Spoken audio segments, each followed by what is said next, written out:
Hey, hvad laver du? Jeg smider det bare skrald ud. Har du husket at sortere? Ja, det har jeg. Kammerat. Det kan jeg se, du ikke har gjort. Nej, kom nu. Ved du hvad? Så er det godt, du har mig, Anders Fjords Vest, kandidat i Nature Management, til at lære dig, hvordan man affaldssorterer, ikke også? Ja. Den her, ikke også? Den er sgu rigtig nok.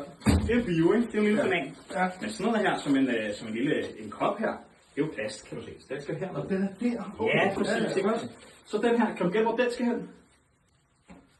Det er pap. Ja, for Det står satan. der. Ja, sådan som tekstil, det mister vi meget af. Det skal normalt i en Røde Kors container, ikke? Så er det godt, vi har ikke lige tekstil her, det har vi lige her ikke? Okay. Så ved du hvad, jeg synes ellers bare, at du skal besøge Camp Taktisk Omfordeling, hvor du kan bytte lidt viden for en øl, og lære, hvordan du affaldssorterer, eller noget nature management, eller måske noget bioteknologi, fordi vi er så kloge og så søde og så venlige i vores camp. Det glæder jeg mig til. Vi ses på Pinter Loud.